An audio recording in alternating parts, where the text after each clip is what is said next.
You know, we live in an always on culture. And it's stressful, but it's problematic in a lot of ways. Whether it is our cell phones, whether it's our iPads, whether we're working and we get a bing from a mail or we get a bing from iMessage, it just seems like we're constantly receiving information from other people at a distance, from the news, just everywhere.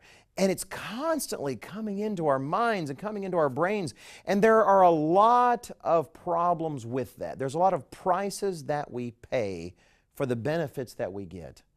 But one of them, I have to say, is that being always on and plugged into the world away from us, too often it takes us from the world around us.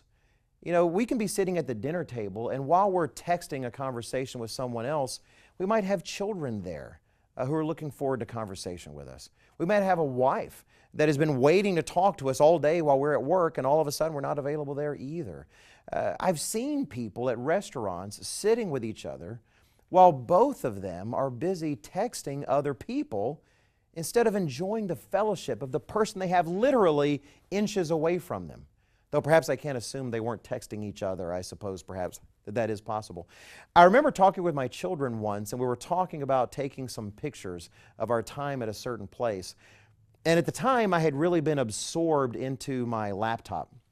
I was working on projects, probably surfing the web a good bit, and so they didn't see a whole lot of my face. What they saw was the back of my laptop. They were pretty little, but they're pretty witty as well. They're the kind of kids I know that I need. And I remember we were talking about taking a family picture or something like that.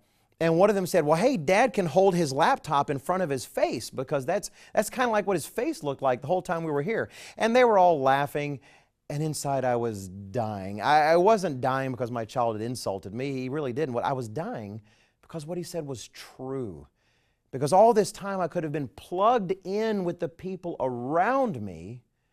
I was so busy being plugged in to everything the world has to offer other than them.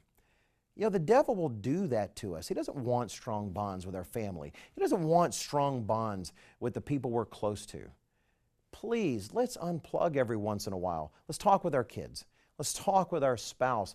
Let's talk with our neighbors like people used to do. Let's not allow ourselves to constantly be tuned out of the people right there in our lives whom God has given us. I hope this has been a meaningful webcast for you.